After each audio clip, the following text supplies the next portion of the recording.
provlerave, ku ngrihen dhe bashkohen vlerat. Përshëndetje të nderuar bashkëdhetar, jemi përsëri në edicionin e radhës të provlerave. Sot jemi me zotin Taulant Muka. Zoti Taulant, mirë se erdhët. Përparim, faleminderit shumë për ftesën edhe urime në këtë nismë të re dhe në një dritare të re të zërave. Uroj kritik se kemi shumë nevojë. Mund na flisni pak për veten tuaj, për teleshikuesit tanë? Unë kam mbaruar mjekësinë në Shqipëri, kam studiuar jashtë, pra në Europë dhe me eksperjenca edhe në Amerikë, kryesisht në fushën e kërkimit shkencor, pra kam bërë studime kërkimore në fushën e epidemiologjisë, lidhura me diabetin, sëmundjet e zemrës. Edhe ajo më ka lidhur edhe më shumë me Shqipërinë, domethënë në sensin eksperjenca atje ka bërë që ti je më i vetëdijshëm edhe më i ndërgjegjshëm se çfarë na mungon ne si shoqëri për të ecur përpara, pra arsimit cilësor.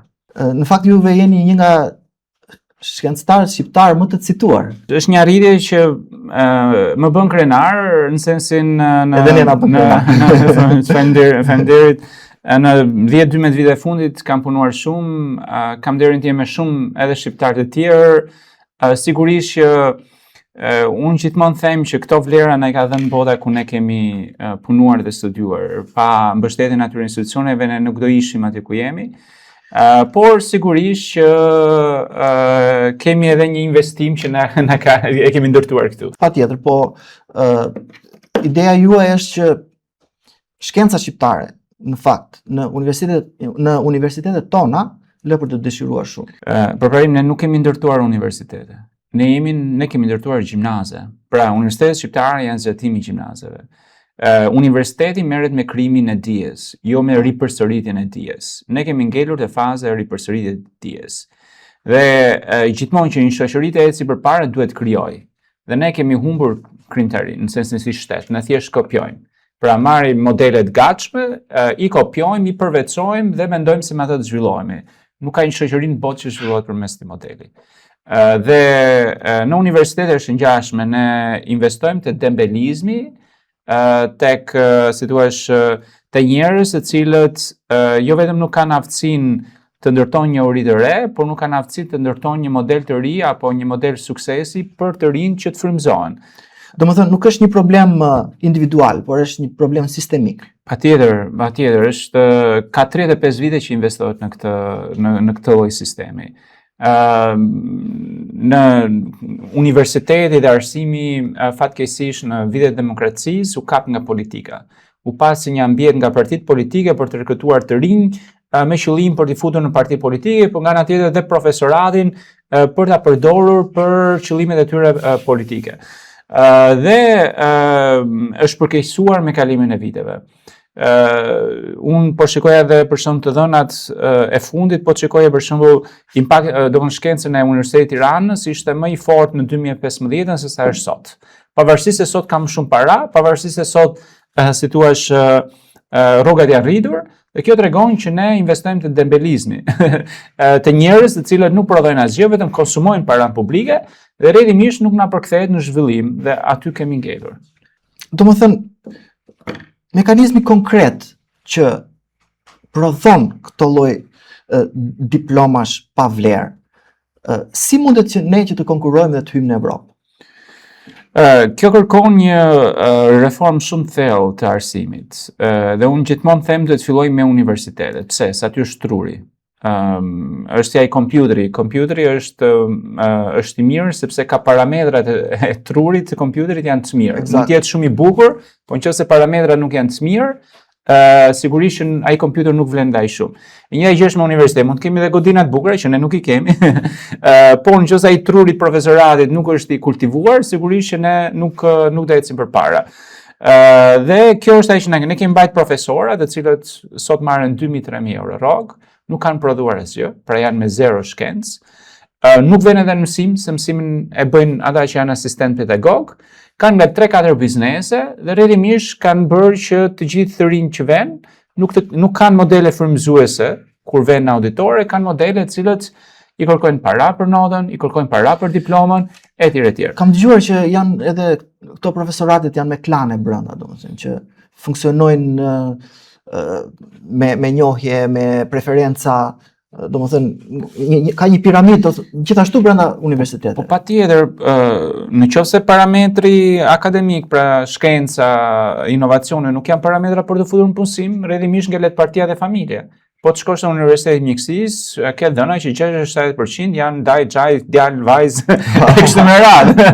Domthonë është bërë trashëgimi familjare dhe nuk lën në riciklimin e elitave, por ne këtë kemi nga si thua konstrukti i qeverive dhe partive. Domthonë në fundin gjithë institucionet janë shëmbulltyrë modelit qeverisës. Nëse modeli i qeverisës nuk është model meritokracie, dhe institucionet më poshtë do janë të ngjashme. Dhe kjo është ajo që ne çarojmë. Unë për të bërë një krahasim. Serbia në moment që ne flasim ka marrë 360 milion euro nga Bashkimi Evropian. Fonde në lidhje me shkencën. Shqipëria ka marrë më pak se 20 milion euro. Kosova ka marrë 4.4 milion euro. Pra, ju e shikoni diferencën e madhe. Po të bësh Kosovën e Shqipërinë bashkë janë pothuajse 15-20 herë më pak se sa si thua tërheqja, domthonë ekonomia që merr Kosova, paratë që merr Kosova nga Bashkimi Evropian. Dhe kjo vjen nga fakti që ne nuk kemi njerëz profesora me vlerë. Pra Bashkimi Evropian nuk i njeh këta njerëz. Pra ne japim statusin, po Bashkimi Evropian ka standardet se si ai status duhet marrë. Vetëm për statusin apo për punën që bëjnë këta? Domethënë sepse ti duhet bësh projekte, duhet kesh projekte që ata t'i vlerësojnë me mënyrë që të japim përparim. Ne pam gjatë Covidit. Nuk ishte një studim nga universitetet shqiptare. Të gjitha ne dinim në media, qytetarët dishnin media dhe ju e ndjenit se si gumzhin e media nga gjithë studimet që nxirrte gjithë bota. Në Shqipëri nuk ishte asnjë studim. Kjo tregon për gjendjen ku ne jemi. Shiko, shtetet ke modele shumë të suksesshme se si kanë bërë shtet fal arsimit. Dhe unë nuk po marr më larg se sa Zvicrën. Zvicra në vitet 1900 kanë qenë vendi më i varfër në Europë. 8% e ekonomisë vinte nga bujqësia. Dhe e kuptuan që ardhmja nuk ishte ajo. Dhe çfarë bën? Atë kohë ata nuk ishin asnjëherë të arsimuar që të ndërtonin ose të mbanin universitet forte. Dhe morën nga vendet qinje, nga Gjermania, një profesorate, paguan më shtrenjtë që të edukonin si thua zvicerianin. Dhe shiko ku ata janë sot. Dhe po të pyesësh gjithë politikanët zvicerian ose këdo në Zvicër thonë që suksesi jon është vetëm fal arsimit. Dhe e ngjashme me Singapore, nuk janë shtete të mëdha në sipërfaqe, janë shtete dhe fuqi ekonomike. Dhe Singapore faktikisht ndryshime ka ndodhur në një situatë ngjashme me Shqipërinë, janë futur shumë politikanë në burg, ju dha prioritet arsimit, u hoq ai trungu familjar në arsim. Dhe ja ku janë sot. Pra nuk është e pamundur. Ne mund të arrijmë shumë më larg, pasi kemi burime njerëzore shumë më shumë edhe se Zvicra, edhe se Singapore. Kemi aksese në 2 dere, në sensin dhe Zoti na i ka dhënë të gjitha të mirat për sa i përket natyrës, pra kemi mundësinë shumë të madhe për të ndërtuar një shoqëri më të suksesshme, thjesht na mungon vizioni dhe vizioni ndërtohet me tru. Eksakt. Dhe këtu vim tek një problem tjetër që në fakt shqiptarët duke e ditur këtë gjendje që është tani, duke filluar nga shkollat e mesme tani, po ikin po bëjnë shkollat jashtë. Dhe nuk ka më student aq sa kishte para 10 vjetësh në universitetet tona. Dhe ata zhvillojnë karrierat e tyre jashtë. Tani, çfarë mund të bëhet? Çfarë reformash mund të jenë ato që duhet bëhen? Që ta thithin këtë tru, që në qoftë se nuk kthehet domethënë fizikisht këtu, por mund të japi një farë mënyre, mund të japi një impakt me bashkëpunime nga universitetet e botës me universitetet tona.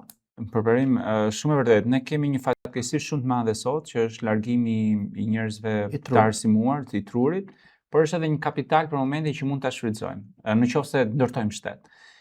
Dhe është shumë e thjeshtë në universitete. Fillor rithemelimin e universiteteve nga e para. Duke filluar nga Universiteti i Tiranës, që është universiteti që na ka dhënë gjithë diplome. Dhe universitetet e tjera janë krijuar fal Universitetit të Tiranës. Mos mbaj rektor kopjac, mos mbaj dekan kopjac, se nuk është puna vetëm te kopja, po kanë vjedhur. Janë hajduta, domthonë në emrin kupti plot të fjalës hajdut. Pra ka vjedhur pozicionin e punës, ka vjedhur titullin, ka vjedhur paranë publike dhe pengon zhvillimin e universitetit. I vendos në një sit. Pra, i shikon, i plotëson kushtet akademike për të qenë shef departamenti, rektor dekan, Nëse nuk i plotson, largohet dhe hap konkurse.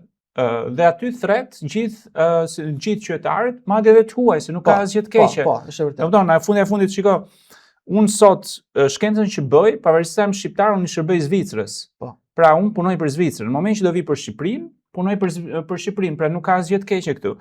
Dhe krijon dhe duke hapur vende konkurse, punëson njerëz që i kanë parametrat shkencore dhe konkuron me fondet europiane. Dhe kur bëj fjalën për konkurrencë, do thotë të krijosh. Ne sot nuk kemi industri. Na la komunizmi me industri në shumë rajone. Unë kujtoj për shembull se jam nga zona e Skraparit, Berati ka pasur industrinë e tekstileve, mbi 10.000 veta të punësuar.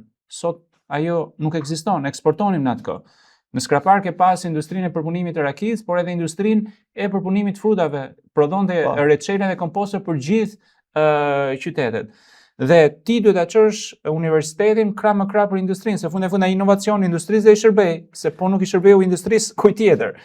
Dhe kjo është. Tani unë vi nga Fieri dhe për të vazhduar atë që thatë ju, këto qytete, domethënë Berati edhe Fieri, që janë hambari i Myzeqes në një kuptim, nuk kanë pasur universitet fare, domethënë. Shtetëror flas. Po. Kështu që Fieri bile nuk ka pas as universitet privat dhe ka furnizuar Vlorën, ka furnizuar Tiranën me shumë. Dhe këto janë ato politika pikërisht që ju po flisni, që mund të ishin bërë shumë kohë më përpara, por mund të jetë akoma koha që edhe mund të bëhen akoma. Nuk është kur vonë të fillosh të përmirësosh veten, edhe për shtetin. Thash, Serbia merr 360 milion euro se ka kapacitetet, mund të jetë shtet që ka probleme me demokracinë, po universitetet i ka të forta. Nëse ne do kishim në këto 35 vite do kishim investuar në arsim cilësor, ne do ishim paq konkurrentë ndoshta më shumë për shkak të gjeografisë ku jemi. Mos harrojmë, Shqipëria një nga potencialet më të mëdha është bujësia. Po. Shiko ku është gjendja me bujësinë. Universiteti bujësor duhet të ishte lider në Europë për potencialin që ne kemi në bujësi. Eksakt. Sepse nuk e kuptojnë qytetarët që ai profesori i bujësisë krijon politikat bujësore, krijon programet edukuese për fermerët që të marrin fondet dhe të rrisin prodhimin e produkteve që rrisin në mënyrë eficiente, por edhe që të mos i kthejë Europa mbrapsht. Se atë certifikimin e kanë pikërisht pjesa që ndërtohen nga universitetet, laboratorët. Po. Dhe ne dhe atë potencial që e kemi ne vrasim, kjo për shkak sepse në krye të institucioneve arsimore kemi lënë njerëz që nuk e kanë atë kapacitet. Unë këtu do të sjell në mendje Acef Plumbin që thotë këtij kombi i duhet ndrun truni se është kodran. Unë nuk e kam atë kodran. Dhe truni ndrohet në universitete, në shkolla. Ne atje jemi kthyer. Edhe rilindasit tanë që janë, si thua, një nga epokat më të ndriçuara të vendit tonë, pra ndërtuan shtet nga hiçi, e filluan çdo gjë me arsimin. Unë vi nga zona e Libofshës, që ka pas shkollën e parë shqipe në Myzeqe në vitin 1908. Domethënë, pa u krijuar akoma shteti shqiptar, shkollat ishin po hapeshin në Kurse sot po mbyllen shkollat. Sot ke 40% më pak nxënës, që është një dhënë e frikshme. Tregon edhe për plakjen e shoqërisë. Do ne po na largohet potenciali më i mirë që shoqëria ka për të ardhmen. Dhe kjo sepse që kur kam qenë unë nxënës, në vitet unë kam mbaruar gjimnazin në 2006-ën, në atë kohë mësuesit bënin shkolla kështu kurse private kryesisht në gjimnaz. Tani kurset private kanë filluar që në klasë parë. E kupton sa keq sa është degraduar sistemi. Dhe nëse ne nuk kemi një reflektim sot, do jetë shumë më keq se sa jemi sot aktualisht. Një shtet, një kompani e madhe ose një shtet kur investon në një shtet tjetër, shikon a ka kapital njerëzor ky vend. Ne jemi shumë keq me kapital njerëzor. A ka kapital kualifikuar ky vend? Ne jemi shumë keq me kapitalin e kualifikuar. Dhe pastaj merret me parametrat e korrupsionit, e sigurisë etj. Ne kemi numra të frikshëm në këto dy parametra. Dhe kjo fillohet pikërisht duke reflektuar mbi arsimin. Partia Socialiste dhe Partia Demokratike kanë bashkuar votat për të sjellë një kolegj privat në Shqipëri të huaj. Kanë bashkuar votat në parlament për të sjellë një universitet online spanjoll t'i bëj konkurrencë në Universitetit Gjirokastrës, Kanë bashkuar votat për të çuar Edi Ramën tek bordi i paqes, por nuk bëjnë pakt për ndërtuar universitetet shqiptare. Dhe kjo është drama më e madhe që shoqëria ka. Të mbështes në çdo fjalë që thua Taulant, shpopullimi është një problem i madh për ne, është problemi jetik për kombin ton, deri aty sa mund të jemi to be or not to be. Është e vërtet. Të jesh apo të mos jesh. Po të shikosh të dhënat demografike, ne po shkojmë pak a shumë në gjendjen ku Shqipëria ka qenë pas luftës së dytë botërore në numër njerëzish. Dhe jemi në kushtet e një ekzistence si shtet. Influencat e huaja janë shumë të mëdha, madje unë them ne jemi emigrant jashtë, po ndjehemi më emigrant në vendin tonë. Ne vërtet mund të takohemi për botën jashtë, ndonjëherë na diskriminon, po na jep shumë më shumë se sa shteti jon duhet na jepte ne në vendin tonë. Dhe këtë e shikon me gjithë mënyrën se si ndërtohet politika në Shqipëri. Shpopullimi ka të bëjë pikërisht me këtë faktin që të rinjt nuk gjen një mundësi më të mirë këtu. Nuk kanë modele frymëzuese. Ti shikon banalizimin që është si në institucione publike, si në media, pra në gjithë opinionin, gjithë ajo që bombardimi publik është një banalitet, është në antivlera, është unë e them ndonjëherë për banalitet, nëse më para ne ndërtonim gazetarët dhe artistat në Fakultetin e Gazetarisë ose Universitetin e Arteve, sot gjithë gazetarët dhe artistët dalin nga Big Brotheri. Kemi ndryshuar komplet formimin dhe qasjen se si duhet jenë vlerat. Edhe kjo duhet fillojë të ndryshojë. Shqipëria besoj është në një situatë tani që o do shkojnë gjërat shumë mirë, o do shkojnë gjërat shumë keq. Edhe më keq, po. Dhe kjo situatë varet nga ne. Shiko, Bashkimi Evropian na ka dhënë një mundësi të ardhë. Na ka hapur portat, na ka dhënë dhe si thua mbështetje ekonomike. Dhe ka thënë urdhroni, shfrytëzoni. Edhe SPA kundërtuar nga SBA-ja edhe nga Bashkimi Evropian. Po keni parasysh që si thua komshia dhe kur të rregullojnë gjë një ndihmë të jep, një dorë. Nëse i zoti i shtëpisë nuk e kupton që duhet ta zgjidhë problemin vet, do vej edhe më keq se sa është gjendja aktuale. Prandaj shoqëria duhet fillojë të ndërgjegjësohet që problemet tona mund të zgjidhim vetëm ne. Dhe në momentin që ne kemi arritur në këtë pikë, sigurisht që mund të krijojmë partner dhe ata janë të gatshëm dhe po na suportojnë. Ne ende nuk po reagojmë për të sjellë ndryshimin që ata presin. Po në radhë parë për veten tonë. Eksakt. Kështu që si e mendoni ju, cilat mund të jenë disa reforma në arsim, ta zëm, sepse ju jeni një ekspert në këtë fushë. Cilat duhet të jenë disa nga reformat që duhen ndërmarrë, për shembull? Sigurisht unë fokusem te universiteti sepse atë e njoh më mirë dhe them që politikat e arsimit varen nga universiteti. Pra, për shembull, ai departamenti i edukimit në Universitetin e Tiranës bën politikat e arsimit për Tiranën dhe kombëtare. I vlerëson nëse ato janë të mira apo jo dhe nxit politika të reja. Ne kemi probleme edhe me sistemin parauniversitar. Pra, e para njëherë kemi si thua goditur figurën e mësuesit dhe kemi në sensin i kemi ulur vlerën e mësuesit dhe një shtet i fortë fillon nga si thua vlera që japi mësuesit dhe figurës dhe respekti që mësuesi ka. Kemi ulur edhe kriteret për t'i bërë njerëz mësues. Kur fundja fundit fëmia shpenzon pothuajse gjysmën e kohës e shpenzon në shkolla. E kemi bërë mësuesin të lidhur me politikën. Ti shikon shumë gjimnaze dhe shkollat 8-vjeçare që shpërndajnë në Facebook si thua njoftimet e ministrive, që është ose të ministrave që janë figura politike, që është skandal. Pra nuk ka një si thua një pavarësi të institucioneve. Ti ke drejtoreshën e arsimit para universitetit të Tiranës që s'ka lidhje me fushën e mësuesisë. Etj. Pra, unë besoj që kjo është një nga pikat, një forcimi i figurës së mësuesit, largimi i influencës partijake tek mësuesi dhe nga ana tjetër është forcimi i universiteteve. Universitetet, sikur se thash, kërkojnë për një kapacitet të ri njerëzor, kërkojnë edhe për financime më shumë dhe në mënyrë që të ketë dhe pavarësi institucionale. Taulant, ju keni qenë një nga zërat publik më të fuqishëm të viteve të fundit në denoncimin e gjithë këtyre problematikave. Po, a ka kosto personale të flasësh kaq hapur në Shqipëri? Doja të dija për ju. Patjetër, unë sot jam në gjyq.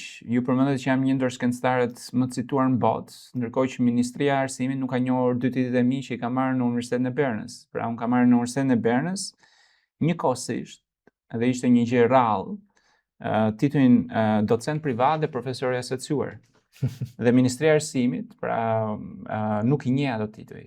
Për shkak se ka ngrit një komision politik, e vendosur nga Gerda Manastirliu, njerëz që nuk kanë domthon as kapacitetet intelektuale për të vlerësuar një gjë të tillë, dhe unë sot jam gjyq.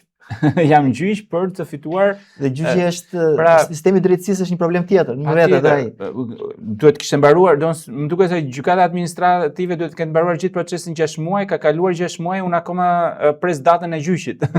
Nuk kam njoftim zyrtar për datën e gjyqit, më kupton?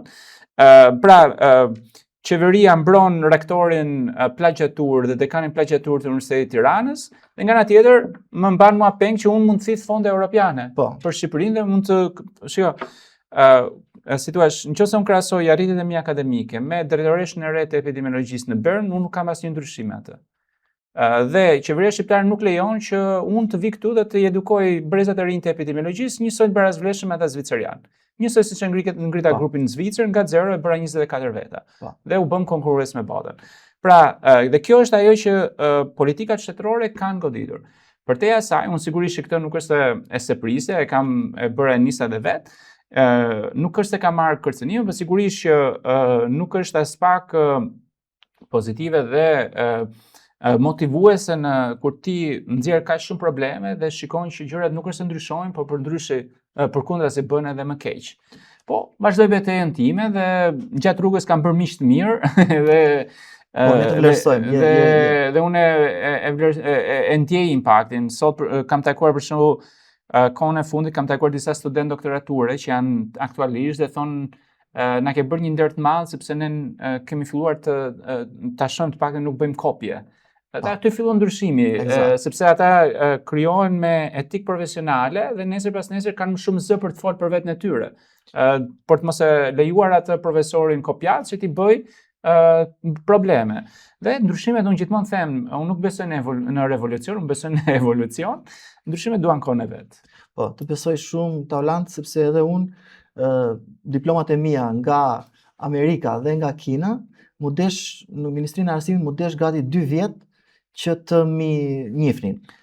Është një problem, unë fatikisht këtë proces në njohjes së titujve kam nisur pikërisht nga ky fenomen. Kur takoja në Tiranë më thoshin të njëjtën gjë. Dhe unë si një person që edhe dua të provoj gjërat vetë dhe i bëra këtë gjë dhe prandaj jam në gjyq. Unë kam edhe në gjyq Komisionin e Diskriminimit. Komisioni i Diskriminimit mbron ku dëgjon çfarë problemesh mbron, ndërkohë që njerëzit e arsimuar nuk i mbron. Po ku ka goditje më të fortë për shtetin se sa të godasësh njerëzit e arsimuar. Dhe faktikisht edhe së fundmi ne kemi nisur edhe një nismë, ne kemi bërë disa ankesa tek avokati i popullit e tjerë institucione që ta shikojnë këtë situatë në themel, pasi është e turpshme, është e frikshme që ti ke mbaruar si ti që ke mbaruar në universitete më të mira, dhe të vish këtu që universitetet nuk i njeh bota, të thonë për këtu nuk vlen. Unë përdorja një shprehje atëherë, nuk është një vlerësim. Ta një vlerësosh në Shqipëri diplomatona, është nën vlerësim. Do të thënë, sepse ti nga i mbi vlerësuar, kalon do ta bësh një nën vlerësuar. Dhe problemi është që këta e kanë bërë gjithë ligjin, e kanë bërë për të përqendruar te ministra e arsimit, pra që është person politik. Pra ministri i arsimit vendos komisionet që kush do e bëj vlerësimin. Dhe përgjithsisht zgjedh njerëz politik. Dhe kjo është ajo që un kam kapur që kam çënë në gjykat. Ndërkohë që bota funksionon ndryshe.